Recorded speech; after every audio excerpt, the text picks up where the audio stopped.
Full disclosure, the voice you are listening to now is artificially generated, brought to you by satisphonic.com. See the link in the description for more details. What massively improved your mental health? Sleep. It's the single most important determinant of health, and almost no one seems to know or take it seriously. Prioritizing sleep makes everything else in your body work better. If only I'd realized this in my teens. People severely underestimate what a tremendous impact sleep has on your day, productivity, mood, etc. I did realize this in my teens, but I wanted some goddamn free time, and the night was all I had, and I had the teenage late. To rouse brain thingy, noggin wouldn't come online before 10, no matter what I did. I had the teenage late. To rouse brain thingy, noggin wouldn't come online before 10, no matter what I did. Yes, the teenage thing. As a middle-aged man, I can tell you I've had this my entire life. For a brief period of my life, I was given the space to discover when I naturally won't need to sleep as an adult. 1821, 0, then 390, then 390, not exactly compatible with the rest of society, but I might do better in a country with institutionalized siesta. But I can, with some effort, override that. Couldn't as a teen. Sympathies for you. People don't understand or respect that circadian rhythms are different for everyone. Not just any sleep. High-quality sleep. Lock the cats out of the room kind of sleep. Realizing that in most instances, I'm not responsible for the feelings of others. It took a lot of self-blame off my shoulders. Edit for clarity. This is not a license to be discourteous. Here is an example. You are 35 and single. Your mom really wants you to get married, but you have no desire to do so. This really upsets her, but this choice of yours, and you don't have to carry the burden of her feelings. Example 2. My spouse had a bad day at work. She comes home upset and distraught. She yells at me, venting her feelings. My past self would put the blame on me. Now I realize that that's her feelings, and I can help her through it to the best of my ability, but that burden in hers to carry. This is so true. I am still working on this. I told my wife that the first year after our 2 kids are grown up and moved out, I'm spending most of the time sleeping. I used to sleep all the time when I was single and childless. I didn't realize just how much it helped me get through everything. I can't wait to experience it again at Lyle. Knowing it's okay to leave some people behind. I love my family very much. 1,800 miles away. Absence makes the heart grow fonder. The farther away you are, the more I like it. It sucks at how well it works. I used to hate my mom telling me that exercise would reduce my depression, but she was absolutely right. The issue is that when you're really depressed, it's the last thing you feel like doing. But nothing else has as much of a positive effect on my mental state as regular exercise. This is something I need to realize. Many people say consistency is the hardest, and for the most part I agree. But I found that even harder still is simply starting. If you can do that, you can do anything, and you can start. All the best. Silencing my activity on social media and replacing my time spent on there by reading books instead. I finished 6 books since the start of January. I feel so good about myself because of it. Man, I need to read more books and be less on TikTok Reddit. This sounds like it would improve my mental health a lot. I got banned from Facebook and Instagram for making a corny joke about selling a kidney to make a down payment on a home. Besides losing all the contacts and content, it's been quite an emotional vacation. Not drinking, going to therapy, lots of self-honesty. Dude. The not drinking thing was huge in my life. I am very proud of you for stopping a harmful behavior. It's not easy. Self-honesty seems to come easier when the drinking isn't there to hide from it. Keep it up, you're doing great. I stopped looking back. Not going that way, so. I got a cat. He sits with me. I'll rant and say all kinds of stuff to him, and he just sits there like, go ahead and get that off your chest, man. Life gets lonely, especially if you don't have family, a partner, kid. It makes life a little easier. I always wanted to get a cat. Remind you that I love dogs more than cat. But I saw a cat's love in nature once, and that gave me a different respect for nature and cats. I am from a third world country.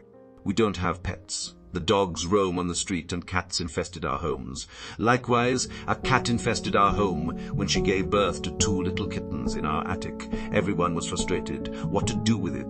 Time went by. I used to give those little kittens leftover chickens. I used to chew the chicken up into little bite-sized pieces for those kittens and give it to them. I don't know whether I did right or wrong by feeding them chicken chewed by me. If you are thinking I did something wrong, remind you, I had to chew them into pieces because they cannot eat the whole big chunk. Also, I did not chew leftover chicken. I chewed my own chicken, served to me. There were little kittens outside. How can I eat without giving them anything? Also, for some reason, cats have great nose. Wherever the cat was, when we cooked or bought anything with meat or blood in it, she came and was able to locate it exactly. With time, the kittens grew and left the attic. Now, the cat family was living in something which I can describe as old war house, where we threw unusable items around. It was attached to our house, though. The mother cat used to leave the kittens and go search for rats. The kittens used to play around on their own. Sometimes they came near to me. Some days the mama cat got some rats and came home with it on her mouth. Some days nothing. But when she got home, she meowed and the 2 kittens went running to her. I felt like as if a parallel life was being lived with us. Same venue, same emotions, but different bodies, but parallel life. We were humans, they were cats, but we were all the same. And one fateful day, one of her kitten was lost. No one knew where the kitten was lost. No one knew where the kitten went. I have never heard a despair in my life before than that. The way the mother cat was giving her voice to her child. The way everything was stood still. She kept searching, meowing for her baby the whole day. We have more than an acre field at the back of our house. She sniffed every inch of it, trying to find a clue for her baby. The whole day went by and she could not find her baby. Then she came back in the evening. I will never forget that scene in my life ever again. She let her kittens play around, but after she lost one, she came home. And she slept with the remaining kitten wrapped around her arms. She slept with the remaining baby so close to her, like she never wanted to leave her baby apart. I am far from those cats now. It has been years. Those kittens might have grew up and had babies of their own, but they will always be the most beautiful and emotional thing that I have witnessed. I love dogs, but I respect cats for what I have seen. Note, I have photos of those kittens and especially of the cat holding her remaining baby after coming home tired of searching for her baby. If you want, I can upload it. Edit! Wow! I have never thought that I would share this picture with anyone in my life. These were personal. Very delicate to me. I guess getting drunk and telling the story does help you get things off your chest and your drive. I had those in my Google Drive and watch them sometimes. I have uploaded it here. This is the picture of the cat and her remaining baby, looking over the large field ahead. Haps! Imgur Konkwofen. This is the picture of the tired mama cat when she came back tired to her remaining cat. She never hold her kittens that close to her ever. She hold her like she never wanted to let her remaining kitten go away. Hat,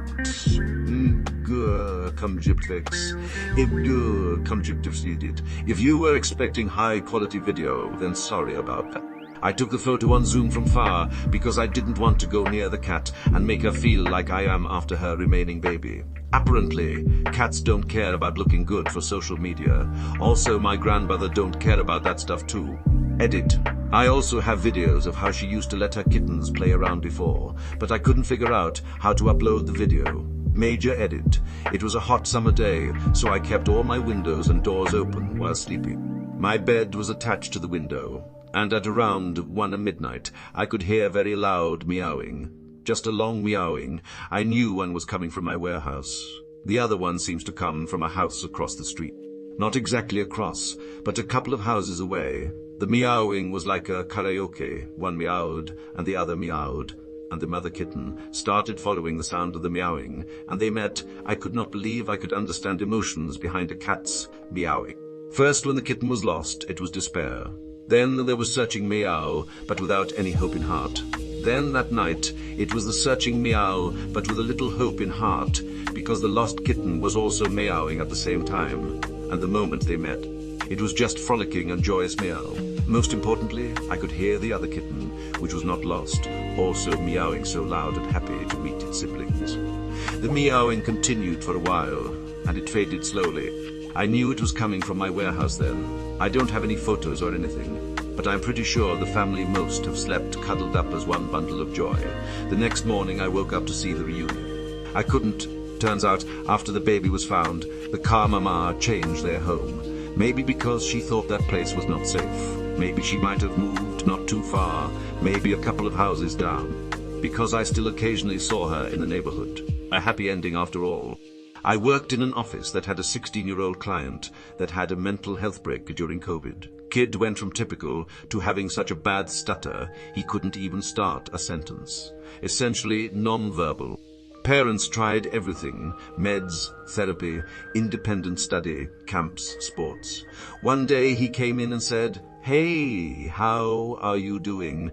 I stared at him but didn't want to make a big deal and just said, "Good, thanks." Later I told his dad that his son seemed like he was doing really well. Dad told me, "Yeah, we tried everything. Turns out he just needed a chocolate lab dog." Edit, chocolate lab dog. Seconded on chocolate labs. Mine is 115 pounds of chocolate goofiness. I would not have survived the last couple years without her. Nature. People still overlook this simple thing, and it's hard for many to find nature where they live. I took a trip to the mountains and had never felt more relaxed in my life. Then I moved near the water. I instantly saw my mental health improve after living in the city for many years. I think when you realize that so much is alive all around us, it makes you stop and think how small we really are. Quit teaching high school. Got divorced. So much less stress, I finally quit smoking.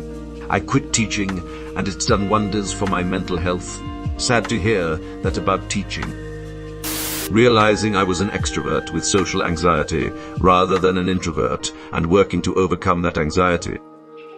Moving to a place that wasn't winter 8 months of the year, and I was close to the ocean. Haven't felt suicidal in over a year and a half, probably for the first time since I was 16.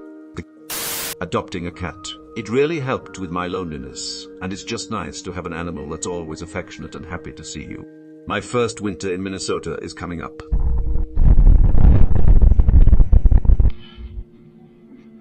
Vitamin D is handy. Therapist on call. Getting sober. Hit 19 months a few days ago. Having my own space, being away from everyone. I'm saving this thread because I'm a little depressed.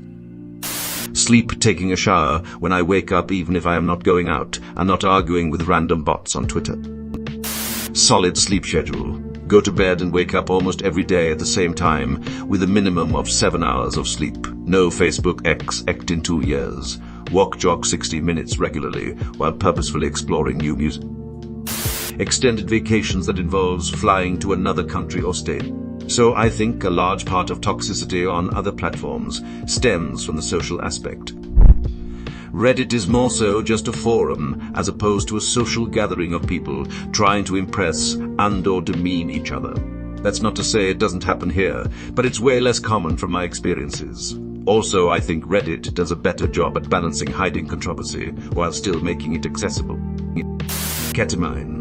I thought my lifelong depression was actually pretty much handled when I began the treatments for my lingering low energy. By the 4th session, I felt what I had never felt before in my life, a desire to get out of bed and accomplish something. Excitement about my possible future even. I stopped taking 3-hour naps. I stopped giving up on trying to meet goals or improve myself. Everyone in my life noticed a huge difference. 8 months later, I'm doing another round, and it is expensive and inconvenient, but I have no doubt it's the best thing for me I could spend my time on. Eliminating the toxic people. Eliminating in bold is very unsettling. Come clean. How many have you killed?